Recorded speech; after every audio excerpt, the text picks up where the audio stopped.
Et si le bonheur était un droit juridiquement défendable? Au-delà des indicateurs économiques, comment le droit peut-il garantir des conditions de vie dignes et épanouissantes aux populations ultramarines? On en parle tout de suite avec notre experte Karine David, professeure de droit public et membre de l'Institut universitaire de France. Elle échange avec Nicolas Bastuc, notre journaliste au point, spécialiste des questions judiciaires. Sous applaudissements, mesdames, messieurs. Merci beaucoup. Bonjour à tous et bienvenue. Bonjour Karine David. Bonjour.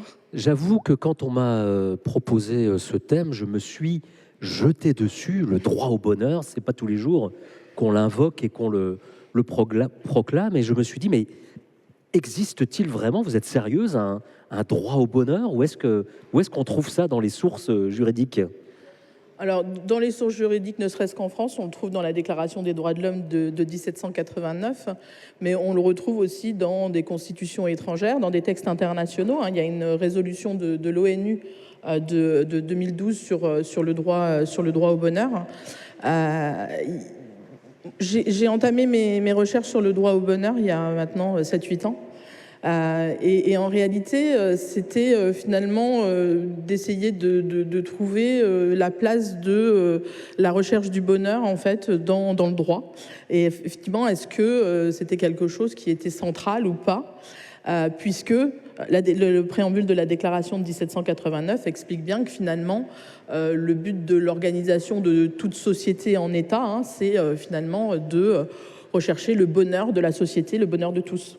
Par opposition au malheur public, puisque dans le préambule, il est question aussi des malheurs publics et effectivement du droit au bonheur pour tous. Du droit au bonheur pour tous, et effectivement, c'est une des questions qu'on pose souvent quand on travaille sur le droit au bonheur, c'est-à-dire, ça peut paraître un peu utopiste au départ de parler. Alors l'idée, c'est pas d'être finalement de rechercher le bonheur de chacun, parce que c'est évidemment, ce serait une utopie, mais c'est finalement d'essayer de trouver le meilleur équilibre possible dans les choix politiques et donc dans la mise en place des politiques publiques pour favoriser finalement une société équilibrée et donc finalement rechercher un bonheur qui serait de l'ordre du collectif. Vous parlez d'un méta-bonheur, d'un méta-droit au bonheur, plus précisément. Qu'est-ce que vous entendez par là? En fait, au fur et à mesure que j'ai continué à travailler sur cette question du droit au bonheur, on se rend compte que finalement, le droit au bonheur, c'est la finalité. C'était déjà Aristote, c'est Platon qui explique que en gros la finalité des États, c'est de rechercher en fait le bonheur de tous. Et en réalité, quand on essaye de trouver quelle pourrait être la place d'un droit au bonheur effectif dans un cadre juridique, on se rend compte que ça peut pas être un droit comme les autres, parce qu'en fait, il est un peu, moi, j'appelle ça un droit matriciel, qui va être finalement l'objectif, et comment un État, une collectivité, parce que ça peut être à tous les échelons, vont finalement développer des réglementations, des politiques publiques, dont l'objectif, c'est finalement cette recherche du bonheur. Donc c'est finalement ce qu'on a tendance à appeler ça, voilà, un droit matriciel, finalement la norme suprême qui va finalement devoir guider la prise de décision politique, et évidemment on en est loin aujourd'hui. Et un bonheur donc pris dans une acception collective. Collective, ouais. Alors, venons-en aux Outre-mer. Vous avez vécu longtemps en Nouvelle-Calédonie. 20 ans. Oui, et en Guadeloupe aussi, je crois, Martinique. ou Martinique. Martinique, ouais. Tout à fait. Donc, vous êtes à la fois chercheuse, enseignante, juriste, et puis vous avez l'expérience de ces territoires. Alors, la publicité du Club Med, vous la connaissez, le bonheur, si je veux. On nous montre de jolies cartes postales, des cocotiers, des plages somptueuses, souvent de Guadeloupe ou de Polynésie. Or, dites-vous, loin des clichés des cartes postales, les conditions sont loin d'être remplies pour permettre aux populations ultramarines d'accéder au bonheur. Il y a beaucoup trop d'inégalités, de fragilité, de handicap. Vous parlez d'une république à géométrie variable pour tendre vers cet objectif, ce métadroit dont vous nous parliez. Oui, alors ce qui est frappant, et je pense que beaucoup de monde sera d'accord avec moi, c'est que ce qui est frappant, et c'est un peu ce qu'expliquait Jeanne Bellamy ce matin, c'est que les Outre-mer sont un miroir grossissant, notamment des inégalités. Et d'un ensemble de problématiques d'accès à l'eau, d'accès à l'éducation. Et en fait, quand on commence à travailler effectivement sur ces questions-là, et moi pour avoir traversé effectivement, donc être allé en Nouvelle-Calédonie, puis après avoir passé 5 ans en Martinique, on voit vraiment effectivement que les Outre-mer souffrent d'un déficit finalement de prise en compte par les pouvoirs publics et notamment par les pouvoirs publics étatiques qui en réalité génèrent des inégalités. Et ces inégalités, elles sont en réalité générées de manière assez contre-intuitive par l'application d'un principe d'égalité, d'une unité de l'État, d'une universalité des droits tels qu'ils ont été réclamés. Et en réalité, moi j'ai souvent tendance à dire qu'on a en fait confondu la fin et les moyens. C'est-à-dire qu'en disant ce qu'on vise effectivement, c'est l'égalité entre les populations ultramarines et qu'elles jouissent en fait finalement des mêmes droits, des mêmes conditions de vie que les populations métropolitaines, ça c'est l'objectif. Et en réalité, en appliquant les mêmes règles à des situations qui sont en réalité différentes, on génère et on accentue les inégalités au lieu en fait de créer de l'égalité. Alors vous parlez de citoyens en situation de déclassement, hein, vous utilisez des mots forts, hein, vous ne tournez pas autour du pot, en préparant ce débat, vous me disiez que tous les indicateurs finalement étaient au rouge, le logement, l'accès à l'eau, à l'éducation, les droits des femmes et leur protection. Rien ne semblait finalement conforme aux indicateurs que nous trouvons ici en métropole. Oui. Est-ce que vous pouvez nous donner quelques chiffres qui méritent d'être retenus? Alors, la difficulté, c'est qu'il y a énormément de chiffres qui sortent.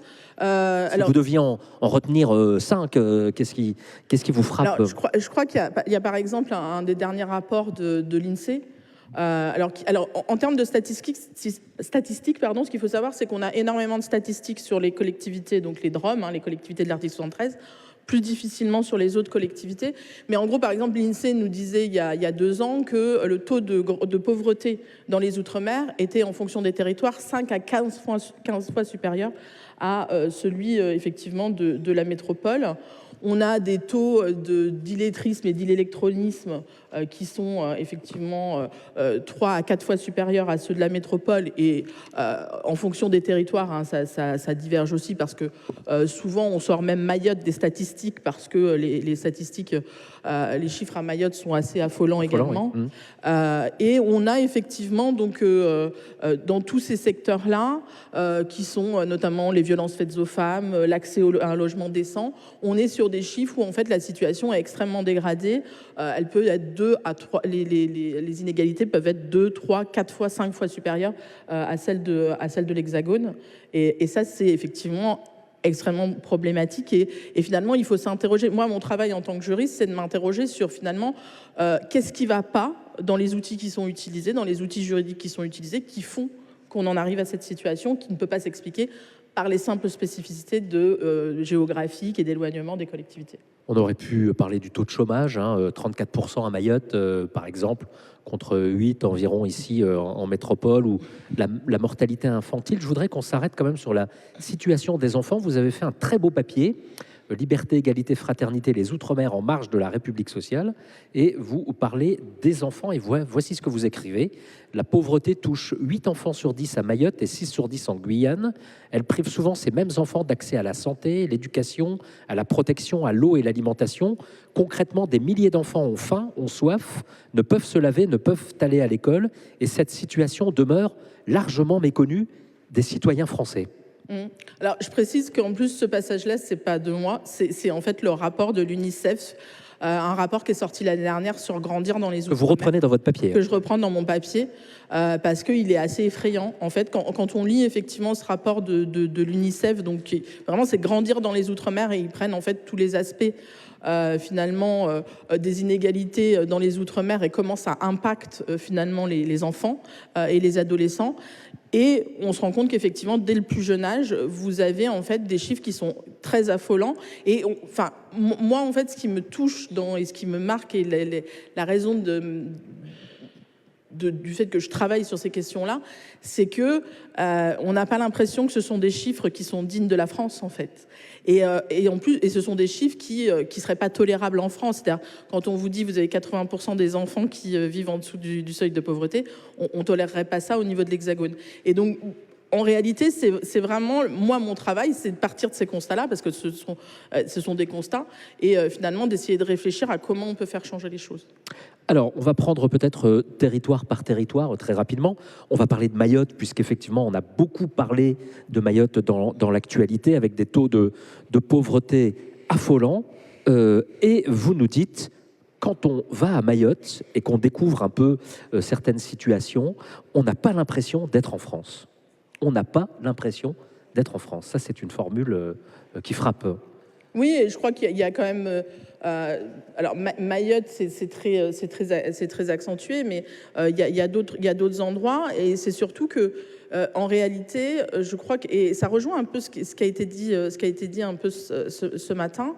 On a en fait, et Mayotte est un exemple très actuel, on a demandé en fait à ces collectivités, aux populations en fait ultramarines, pour un certain nombre d'entre elles qui aspiraient à de l'égalité, et c'est le cas de Mayotte du fait qui a changé de statut il y a maintenant une quinzaine d'années.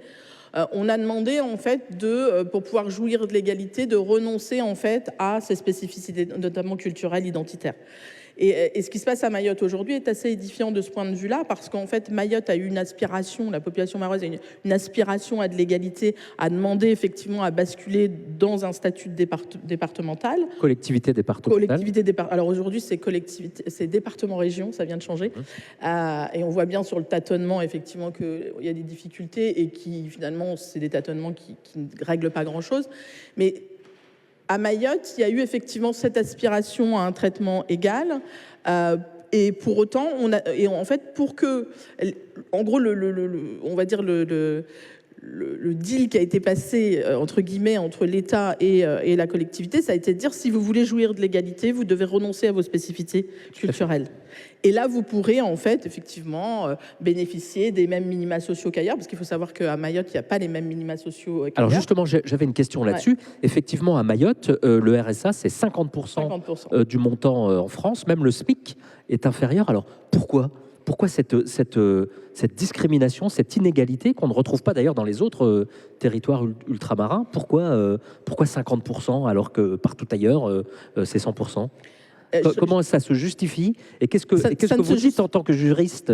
Parce que le droit à l'égalité, c'est un principe constitutionnel. En fait, ça ne se justifie pas. Oui. Et en tant que juriste, ça se justifie d'autant moins qu'à partir du moment où, effectivement, Mayotte a basculé comme collectivité de l'article 73 et donc bénéficie de l'identité législative, sans rentrer dans les détails et le jargon juridique, ça ne se justifie plus aujourd'hui. Et c'est justement pour ça qu'on considère aujourd'hui à Mayotte qu'il y a eu une sorte de marché de dupes, parce qu'on a demandé en fait un renoncement aux spécificités culturelles qui est déjà, à mon sens, faire un marché qui consiste à dire vous renoncez à vos spécificités culturelles pour bénéficier de l'égalité. Je trouve que déjà à la base, il y a quand même un problème. Et en réalité, il y a eu ce renoncement, notamment avec un recul très important du rôle du cadi, qui a une place centrale en fait dans la société mahoraise. Qui est à la fois chef coutumier, juge de paix, médiateur, oui. Chef religieux. Et qui a un rôle central en fait dans l'organisation de la société mahoraise, et où en fait finalement en échange il n'y a pas grand-chose. Et en fait, on est toujours au RSA à 50%, alors qu'une des revendications pour changer de statut, c'était justement de pouvoir en fait de bénéficier d'une égalité en termes notamment de minima sociaux. Alors l'article 73, pour ceux qui ne savent pas ce dont il dispose, c'est donc plusieurs collectivités dites assimilées, Martinique, Guadeloupe, Guyane, La Réunion et Mayotte, si je ne me trompe pas. Oui. Et dans ces départements et régions d'outre-mer, les lois et règlements sont applicables de plein droit, les lois et règlements de l'Hexagone, comme vous dites, ils peuvent faire l'objet d'adaptations. Voilà. Mais ce que vous dites effectivement, c'est qu'on a un peu confondu égalité et conformité, et que tout un tas de dispositions françaises ne sont pas du tout adaptées à la situation. Vous me citiez en préparant ce débat quelques exemples, les normes agricoles européennes par exemple, qui sont totalement inadaptées au climat de ces territoires, ou ça c'est assez intéressant, le coup de main antillais. Qui peut être qualifié de travail dissimulé et donc délictuel, alors que là-bas, c'est vraiment dans la coutume. En fait, vous posez la question de la coutume face au droit. Or, on a un peu piétiné ces coutumes. En tout cas, on a contraint les populations à y renoncer. C'est ça que vous nous expliquez? C'est ça, et je crois qu'en fait, c'est aussi aujourd'hui ce qui ressort des revendications en fait, qu'on peut avoir dans les différents territoires, notamment ces collectivités-là. parce que finalement, on parle de rêve républicain, de promesses républicaines. Aujourd'hui, on constate que finalement, cette promesse républicaine a échoué. Et donc, il y a une résurgence en fait d'affirmation identitaire en disant, mais si finalement la promesse qu'on nous a faite n'est pas tenue, pourquoi on doit continuer finalement à taire notre identité, à renoncer effectivement à l'expression de nos spécificités culturelles.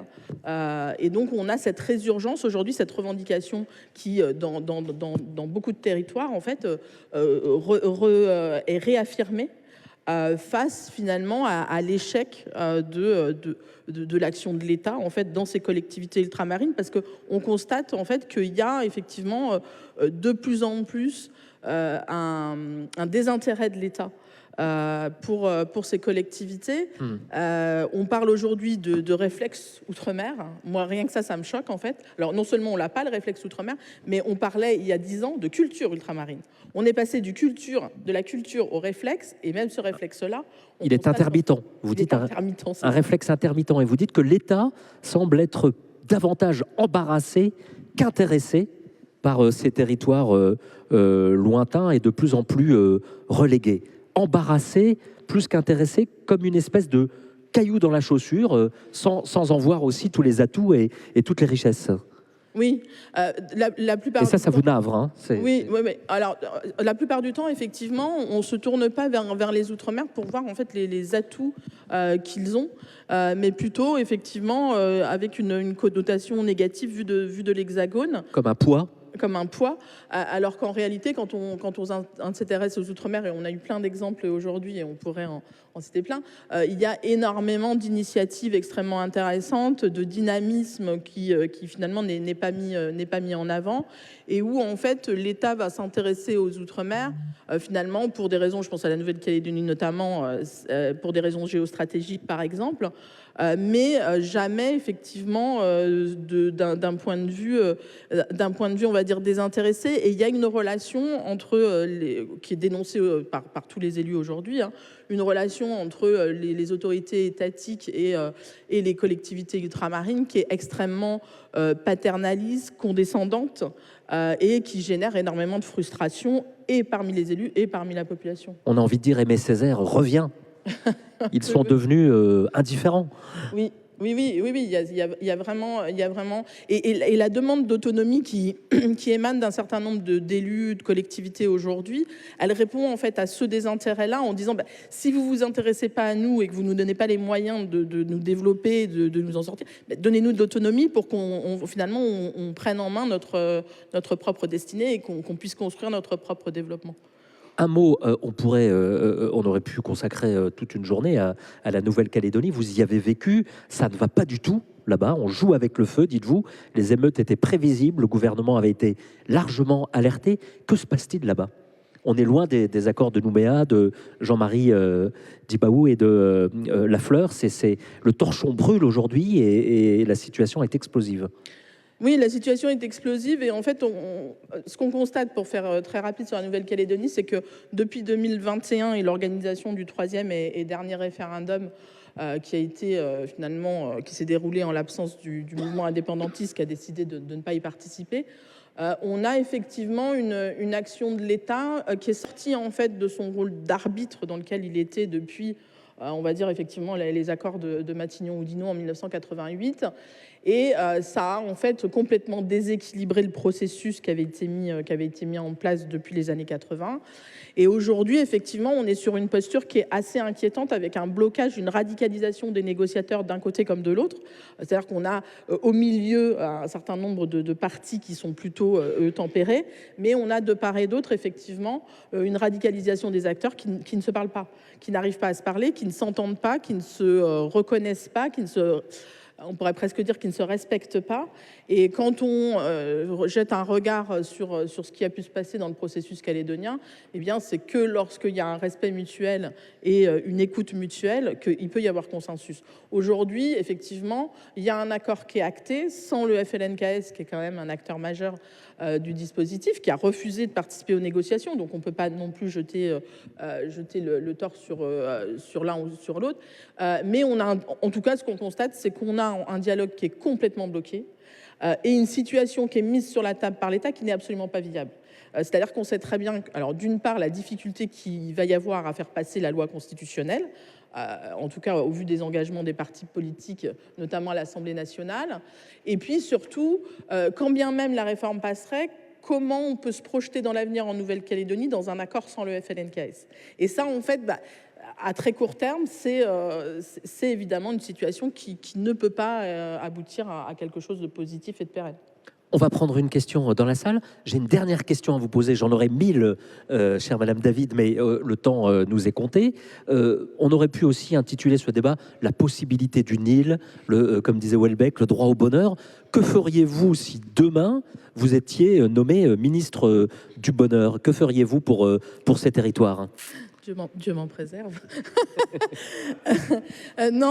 Tout peut arriver, il ne faut préjuger de rien. Ce que je ferais pour ces territoires, je pense qu'en fait, je rentrerai dans une discussion avec eux d'égal à égal pour leur demander ce qu'ils veulent et essayer d'écouter ce qu'ils veulent et non pas finalement d'essayer d'uniformiser des statuts qui correspondent à rien. Et surtout, je pense que je donnerai la parole aux populations. Parce qu'aujourd'hui, en fait, quand on travaille sur les Outre-mer, on a des élus qui parlent, mais en fait, on ne sait pas ce que veulent les populations parce qu'en fait, elles ne sont jamais vraiment consultées. Et ça, je pense que c'est effectivement, ça, c'est vraiment un axe que moi, je commence à développer parce que, en fait, que veulent les populations ultramarines? Moi, je suis incapable de le dire. Karine, David, un bonheur d'interview. Merci beaucoup, madame. Est-ce que vous avez des questions? On va vous faire passer un micro. Je suis un peu ébloui par les... J'ai du mal à voir. Des questions? Il n'y en a pas. Oui, en haut, on va vous passer un micro tout de suite.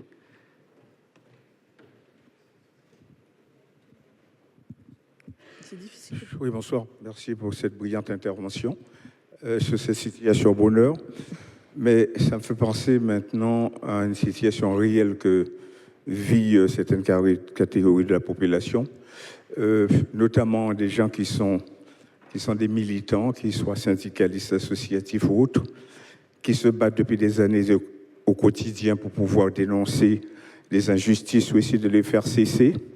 Et on se rend compte que malheureusement, sur nos territoires, ce qui se passe, c'est la répression, c'est l'emprisonnement, c'est la déportation. Par exemple, le cas des grands frères en Guadeloupe, qu'on a un peu fait porter le chapeau des choses vraiment qu'ils n'ont pas vraiment commises d'une manière claire et pourtant qui sont mis en situation de prison, de détention provisoire pendant des années, alors pour des faits vraiment qui sont extrêmement légers, non prouvés. On se pose des questions de cette histoire de 2 poids 2 mesures, parce qu'ici dans l'Hexagone, quand les militants se battent pour certaines causes, des fois il y a des exactions qui sont commises de part et d'autre dans les manifestations, et puis ces gens-là, ils sont laissés tranquilles, on ne va pas jusqu'à les judiciariser, mais dans nos outre-mer, c'est devenu systématique.